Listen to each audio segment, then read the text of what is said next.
Put my thing in here. There we go. Verse 26.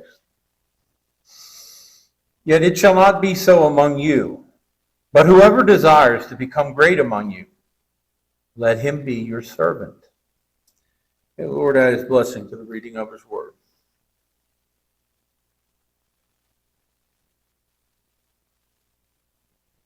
Good morning again, church. I hope you all had a good week. This week I was busy writing my sermon and preparing the slide. And as you can see, that's the Kenyan flag. But I will tell you about my trip. So when we found, I'm gonna give you a little background first. Oh, okay, never mind. I'm gonna pray first. Okay, dear God, thank you for this day. Thank you again for being here, and thank you for giving us the Sabbath. Please help me to speak your words and not mine, and please help everyone to just see how much fun and how much work I did for you in Kenya. Amen. Okay, so I'm going to give you a little background first on finding out about Kenya. So when Pastor Elijah told us the next mission trip was going to be to Kenya, all of the HV students and myself were all really excited and curious about the cost of it and when we were going to go. And usually it's in March during spring break. And when I was a freshman and sophomore, it was the week before spring break. So I didn't get a spring break this year because I was going out and serving God and serving his people. And so Pastor Elijah, which is the chaplain at HBA, he was organizing everything, told us it was going to be a really long journey and a big one and a very costly one too. And I was a little hesitant at first, and so I had a few big concerns. And I thought about these concerns. And the first one was, how was I going to afford it? Where was I going to get all this money? Punk and rolls don't just get that much money that fast. And second, was I going to miss the birth of my new niece or nephew? And honestly, it was really far away. So I was a little scared about that. And as you can see on the globe right there, you can't even see America on the globe when you look at Kenya. So I was a little scared. Let me breathe for a second.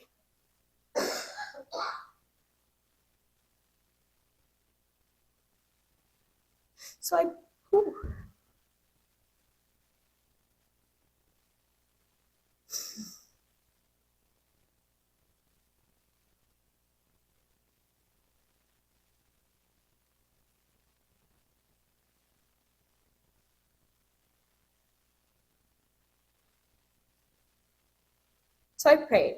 I asked God for clarity and for peace and guidance to know what to do. And deep down, I knew I was supposed to go. And deep down, I knew God was telling me to go on this mission trip, so far away from home.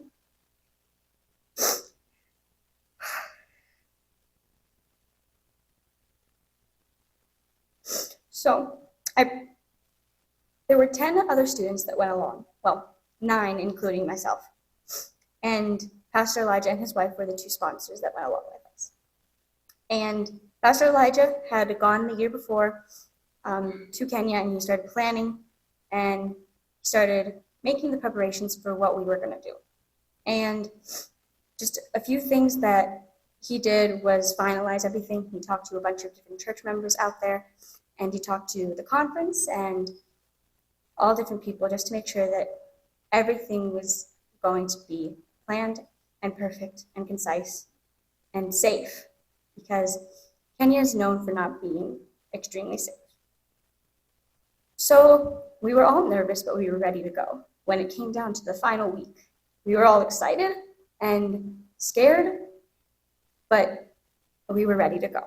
And so the plan was to have a medical camp or like tents set up so that any Kenyan who walked through could just go into the tent, register, and get their vitals checked and some things that they needed checked, along with then at night running a vacation Bible school. And so then the team that went was this group here, and there were only 3 seniors, my best friend Joy, Adeline Woods, and myself. And so we were mainly the other adults that went along because we had been on 3 mission trips with me and Joy had been on 3 mission trips with Pastor Elijah. So we knew what to expect. We knew to make sure he had our passports, and he would keep hold of them so that we didn't lose them, because my freshman year there was an accident and someone, while just putting it through the TSA thing, lost their passport. Where did it go? And so then they found it like 2 seconds later. But that's when he started collecting everyone's passports, because a senior, when I was a freshman, did not have all the control.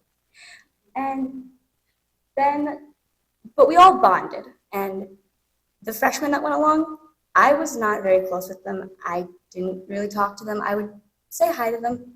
The longest conversation was probably a hello on the first day of school. And so I was a little hesitant on like what I was going to do, who I was going to hang out with. And then when I found out Joy was going, I was really excited. And then all the other students just kind of lined up, and we enjoyed hanging out with each other, and we enjoyed being with each other and helping other people that were so different than us.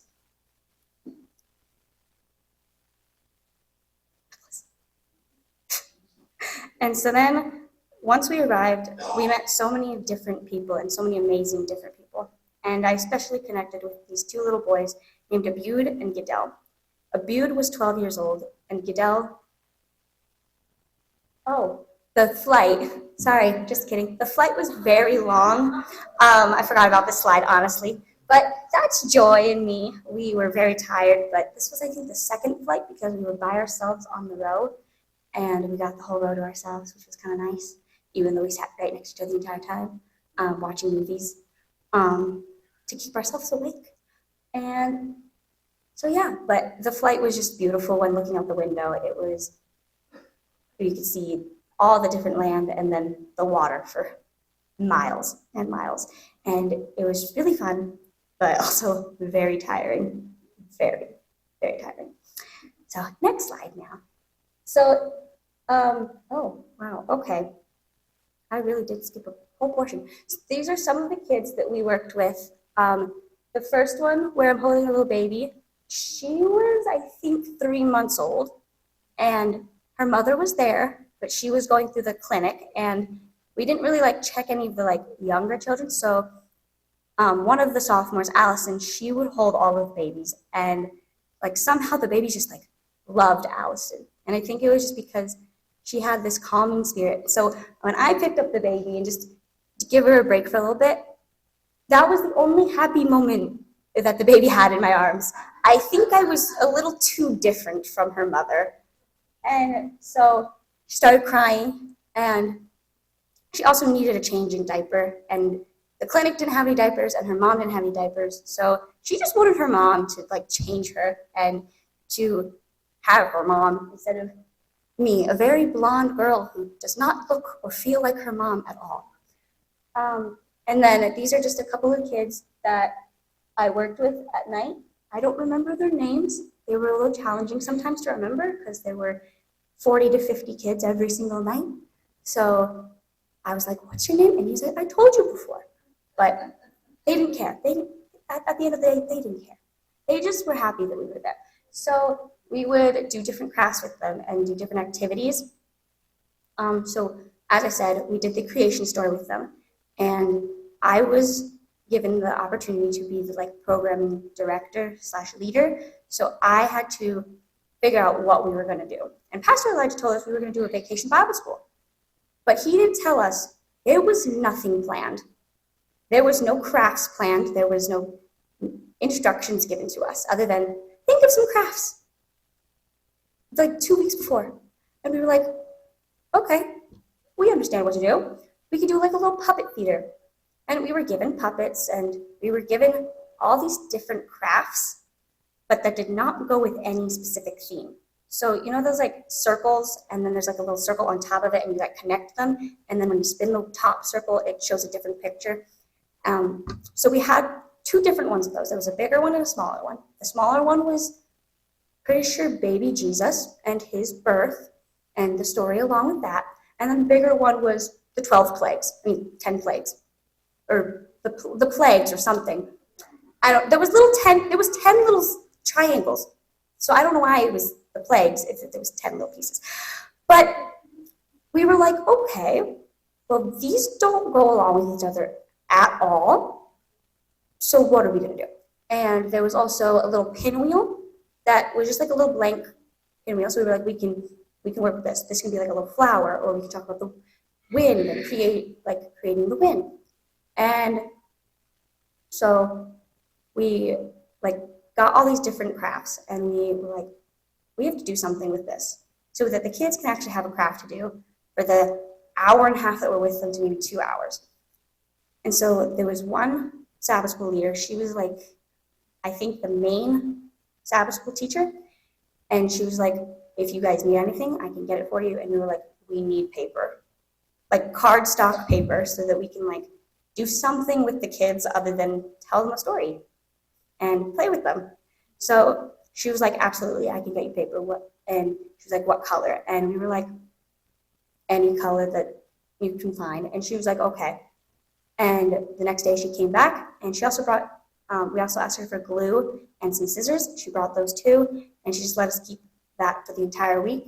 And we cut out the circles, glued them onto the front of the little pinwheel things, not pinwheel things, the circle things, and Joy drew the different things onto, to make sure that there was the sun, moon, and stars, and the fish. And that was one day.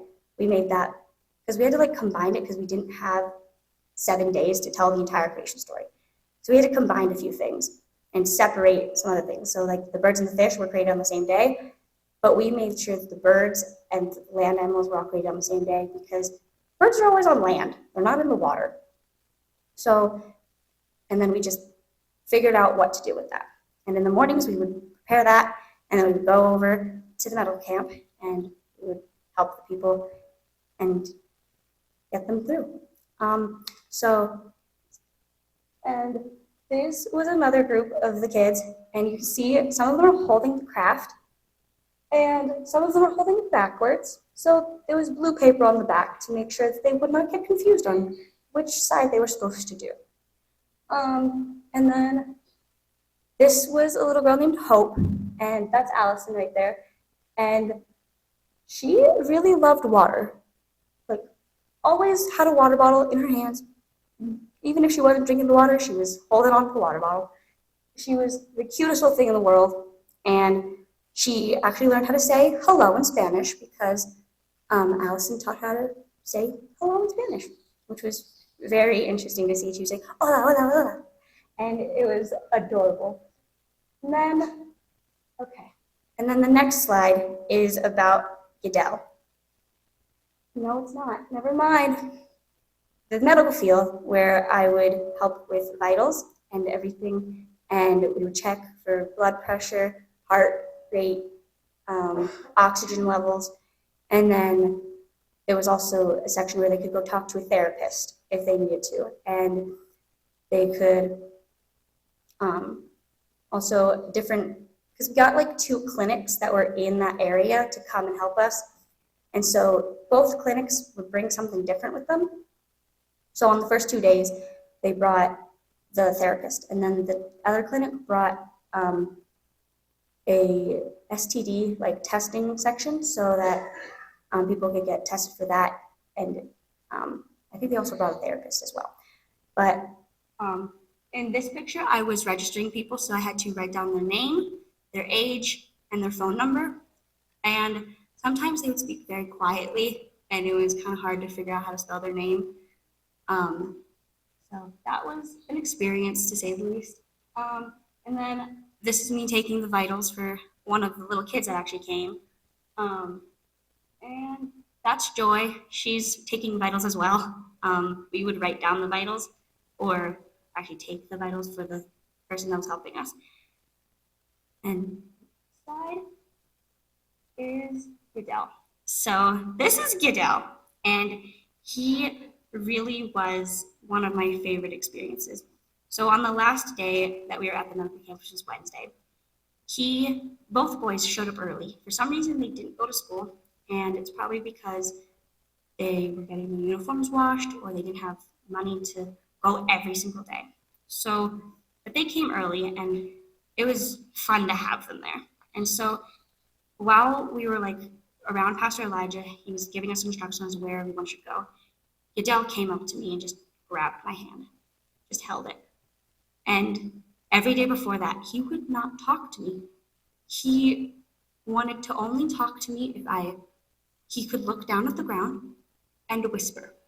And so trying to talk was a little challenging for him, and he was a little shy, I think. But he came up and just grabbed my hand. And I just looked down, and he was just there listening to what Pastor Elijah said. And so then I went to go bring people into the medical camp, and he kept holding my hand. So we walked over to the road area where people would walk into the area that we were at, and he kept holding my hand. And so him and his brother both helped me bring in people, and they were the sweetest little boys in the world, though. And if they called me one day and said, Katie, come back to Kenya, we need you, or we just want to see you, I would somehow gather up the money and go. Because they were just perfect little angels. And so, yeah. But I still pray for both of them. And I pray for their family, and I hope that they're safe and healthy. And I honestly wish I could have brought Goodell back with me, because you guys would have all loved him too. He was just so sweet.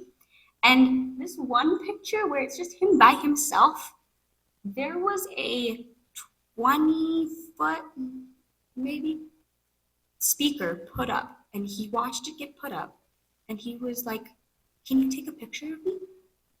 With it in the background, and you can't really see it very well, but the people that are there's some people gathered around, that was the speaker. So it's right where his head is. And he was just so happy to get a picture with the speaker, because it was probably one of the tallest things he's probably seen, that wasn't a building. And he was just so precious, though. And we made some funny faces together, and he even drew me a picture of a spider, and I still have that picture. And he also then drew me another picture of a gorilla. The gorilla is abstract. You have to really look at it and figure out that it's a gorilla. It's a little stretched out, but it was adorable. And so his brother called him the little artist. It was just really fun to be with them for the whole day. And then, so this was Felice. So later that day, on the last day, we were doing the VBS, and one of the Sabbath school teachers, who is Felice, she asked me what I wanted to do after graduation and what I wanted to be. And I told her I wanted to be a teacher, and her eyes widened, lit up, and she turned to the other teacher and was like, I knew it. I told you she was going to be a teacher. And she was like, you have a heart, you have the heart and the soul and the mind for it. And you were called by God, and you listened to him. And I was completely overwhelmed with joy. I just wanted to hug her in that moment, but I didn't, and I just kept talking to her. And having someone speak that into my life other than my parents or my sister and my extended family meant so much to me.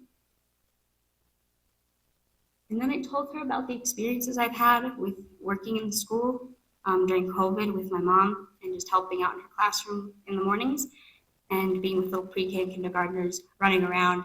And well, they weren't really ever running around. They would only run around if we played games. But we would, and I told her about like all the different things I would help with. And then I told her about how my mom moved to public school and how that's a different experience, but the kids are still the same. They're still curious to learn, and they still have hardships at home and struggles. And how I would go into the school and just help them with flashcards or anything. And she loved it, just listening to me and telling her all of this stuff. I told her how my mom helps all children, and she loves all children no matter what. No matter the color of their skin, the height of them, what they look like, she will love them unconditionally. And I told her how I want to be the same teacher. And I told her about how I have dyslexia and how I want to help children one day, just the same. And I want them to know that they are able to do whatever they set their mind to. And after having that conversation with Elise, she was one of the reasons on Saturday that I decided to get rebaptized. And I didn't know it at the moment on Wednesday that I wanted to get rebaptized, but after thinking about it, she was one of the reasons, along with Goodell. And so she gave me her number, and she said that I can text her whenever I want, and just to say hi, and that, or even if I'm just missing Kenya and missing the kids that I worked with, that I can text her, and she'll tell them, if they're in her Sabbath school, she'll tell them that I say hi. And she said if I ever come back to Kenya, I have a place in her home, and then I will have a visit to her school that she works at. And I was so happy that she gave me that opportunity. So I don't know if I'll ever be able to go back to Kenya, but if I do, I know I have a mom out there.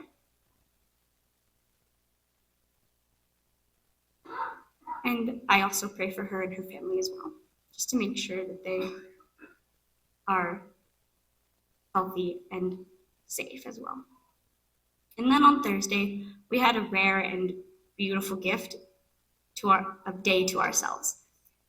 And after several long and filling service days, we took a break and stepped into God's first book, creation. We stepped into the heart of God. And we went on a safari, and it was incredible to witness the variety of animals that God has created, from some of the biggest to some of the smallest animals in the world. And just seeing the differences they have, but also how they can just live in the wild together and be with each other. And even though they're so different, God gave them different abilities and different ways to survive. And one of the highlights was visiting the elephant orphanage. I don't have a slide for this one, but it was one of the most exciting because I got to actually touch a baby elephant, and they feel so different than what we probably imagine. They look like they're leathery, but they're actually soft. And they've got little hairs all over them, and it was very cool to actually realize they're not leathery. And but since it was an orphanage, they all had different stories, stories of rescue and of survival and of care. And God reminded me of how God cares deeply for every living creature, big and small. And then some of the animals that we got to see were part of the Big Five. And these animals are symbols of strength and majesty. And seeing them in the wild was a powerful reminder of God's greatness and that He is our creator and He is so great. And so some of these animals include buffalo, which are right there, and then rhinos, giraffes, and lions and leopards. The only animal I did not get to see was a leopard. But I still added the picture because it would not be the big five without him. So the lion lobe was a very hard picture to take because he was like scrunched in the grass. And once he realized that we stopped to look at him, then he went lower. And so that was right before he literally laid his head down. But it was very cool to see. And we were like, no one get out of the safari vehicle. No one. So it was very fun to just look at him and all the other ones. And this picture of the giraffe, we also went to a giraffe like sanctuary. So there was a couple giraffes that were able to just be safe and protected. And so there are two types of giraffes in Africa. There's ones that have long socks on their legs, and there's just like white strips. And then there are some that have like the dots that go all the way down to the legs. I don't know which ones these were. I think that, yeah, they were the ones with the socks. And so when we got to the sanctuary, they gave us a little cup with little nuts and like seeds and stuff in it so we could feed them. And these were some very hungry giraffes, as if they had been starving their entire lives. They were not. They had food every single day and water every single day. But there was 3 moms and 3 babies. And the babies are just as big as the moms, basically, even though they're only like 1 or 2. They're huge. And they have very purple tongues. Very purple. And so we would give them the thing, and they would just like put their tongue up. Like even before we put the food in front of their face, they were like, so it was very funny. So yeah. So those were some of the fun things we did on Thursday. And then on Friday, we got to go to see Molly Children's Family. And this was truly a very good experience. We just got to tour the grounds. And we thought we were going there to help the children or to just engage with the children. But it was more so just a tour of the grounds. But we got to interact with some of the kids.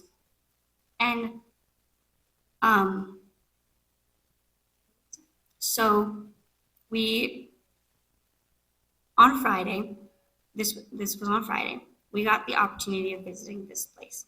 And it was a sanctuary and a place of love, hope, and transformation. And as we were touring the expansive grounds, we got to see what the children were also like. There was children from the ages of infants to 19, 20, 21 years old. And all of these children were given a second chance because of one man that said yes to God. And Charles Molly was once a street child himself, and he had to go through a lot in his childhood. He was abandoned at the age of like 5 or 6 by his abusive father, who beat him and his mother. And then one day he just woke up and they were gone. He didn't know what to do, so he just walked for miles. And over time, he became a very successful businessman with multiple different companies. And he was probably one of the top 10% of people in the country. But that's not where his story ended. One day, he was called by God to do something much greater. He was called to go into the streets and bring any child he found into his home, into a place where he already had 7 children of his own and a wife who loved those children. And his family at first did not understand. They didn't appreciate all of these little kids just running around the house. They were like, "You're crazy, Dad. Why are you bringing children off the street into our house? They could have a multitude of problems." They did, but he didn't care. And so eventually he sold all of his businesses, all of his assets. And he gave it all to follow God and to follow God's command for him and to serve forgotten children. And so as we were walking through this place, we saw the fruit of his abundance. And the little ones were probably my favorite. They were full of joy and full of creativity. They just wanted love, and they craved love and attention. And they just wanted to play with us. And we wanted to play with them. And so we took them outside on the playground for the little bit of time we had with them. And they were just bundles of joy. Bundles of joy. And so being able to, they all just wanted to be held and played with. And the teenagers were very curious of who we were, why we left America to come to Africa, and also what America was like and what school for us was like, because he didn't just bring them home and not teach them anything. He was preparing them for their future. So Molly set up classrooms and he hired teachers, and there's also people that volunteered just to help teach these kids. And he's an inspiration. And so this is Molly and his wife on the side, and this is part of the family. There are thousands of children that have gone through him, like this household. And it's the world's largest family. They're not allowed to be adopted. He took them off the streets so they wouldn't have to go from home to home to home. So he is their father, and they all call him Papa Molly or Daddy Molly. And so I actually got to talk to him and tell him a little bit about myself and tell him that he is doing an amazing thing. And he actually took a recording of me saying this so he could send it to his mom, who was also at his house. And he was like, I'm going to send this to my mom. And she's 101. So watching this video will probably be a little difficult for her, but she got to watch that. And he gave me a hug at the end, and he told me that I should listen to God too. And so sometimes following God isn't always easy or logical, but it's always worth it. And Molly's life is a picture of what it looks like to truly live out the gospel, to give everything for the sake of others. And this experience changed me, and it gives me a hope that there are people out there who are willing to do whatever it takes to help others. He never worked a day in his life after he gave up all his assets and all his businesses. He only works for the children. He doesn't ask for money, but somehow the money just comes. And there was a time when he didn't think he was going to be able to give these kids food. And then the next morning, there was a truckload of grain and wheat sent to him for the children. And so, what are we willing to give up for God? What are we willing to say, I'm done with this so that I can help God? And so then the day came, Saturday, when I decided to get rebaptized. I woke up thinking it was just going to be a regular day of church and watching people get baptized, because I knew there was going to be a baptism, and I knew that people were going to decide to get baptized. But as we were at the site, I saw the baptistry set up in front. It was just a giant pool in front of the stage. And something stirred inside of me. I thought back to my first baptism, how I was 8 or 9 years old, and I had gone through the classes, and how it felt to get baptized. But now it felt different. A lump formed in my throat, and I tried to hold back tears. Suddenly I felt God pressing on my heart. He said it was time.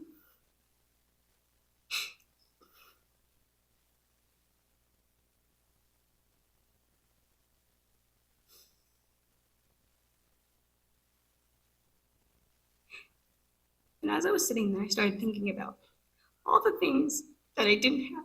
I didn't have a change of clothes. I didn't tell anyone, and there was no time. But I prayed again, and God spoke clearly. He told me to go. And I got up, I walked over to Pastor Elijah, and I asked him if I could get baptized again. And he said, absolutely. He said that we should call up my parents, but he said that I was 18, so I didn't have to if I didn't necessarily want to, but that it would be a good idea to. Even though it was 2 or 3 in the morning, your time, and it was like 10 o'clock our time. So he called, and I was like, Pastor Elijah, you don't need to call. They'll be perfectly fine with this. But he still did. There was no answer. And then he called back again, and I hear my mom's voice, and she's tired. But she said, you can absolutely do it. So during the service, the other pastors that were the pastors of the churches in Kenya called for baptism. And there was only a couple people that actually decided before that they wanted to get baptized. And you can see them right here. They're all wearing white. And then they said, whoever wants to get baptized can get baptized with them as well. And so 26 other people responded. And 26 other people were baptized and gave their life to God. And I'll never forget. A piece of me now belongs to Kenya.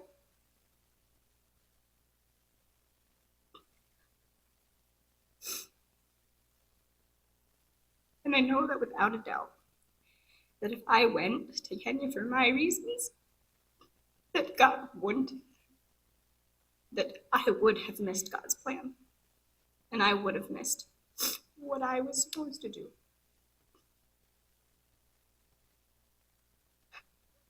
So,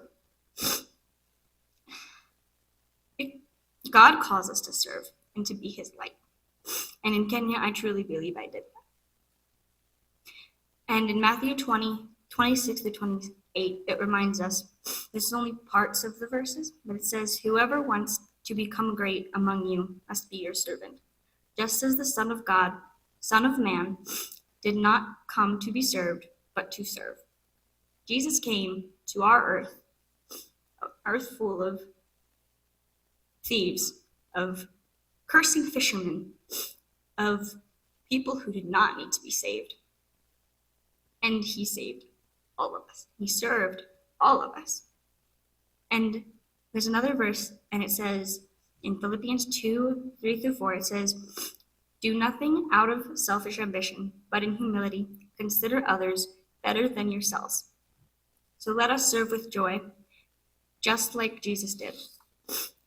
And I was not going to do this, but I decided to talk about the flight back as well. So the flight back, I think, was the most eventful because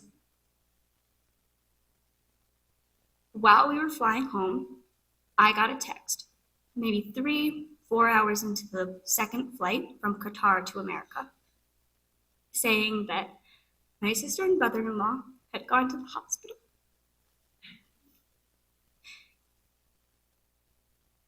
And she had gone into labor. And I immediately started praying. And I told my best friend when she woke up.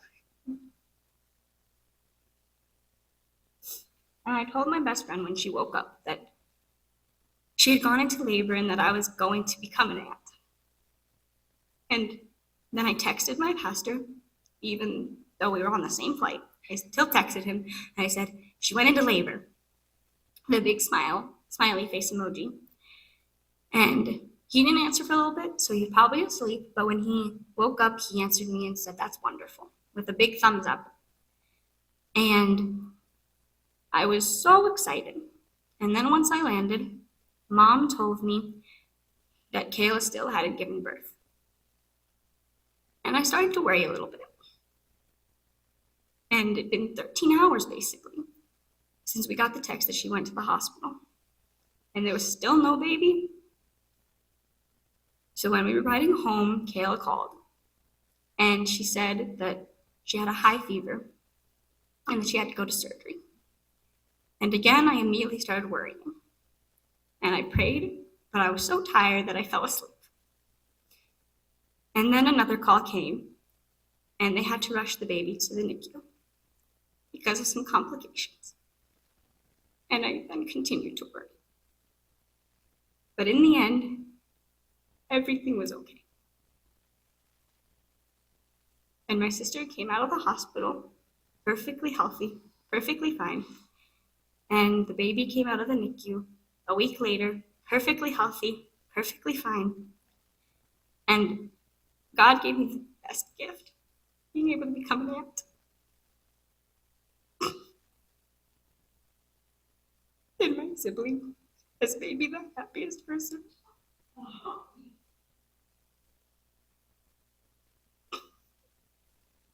Well, there's me and my nephew. And he is my favorite thing right now. And I'm so happy to have him. So, thank you. And thank you for letting me tell my mission story about how I went to Kenya and I got to serve God and serve his people. And then I got to come home to a big blessing. Thank you. Let me pray with you, even though there's going to be a benediction. Dear God, thank you for this day. Thank you for letting me go to Kenya and serving you.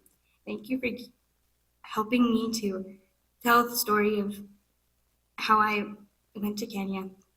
And thank you for all these amazing people who helped me get there. Through buying pumpkin rolls, to buying pancakes and having a breakfast at church on Sunday morning. And all the other ways they've helped me. Please help me to continue being your light.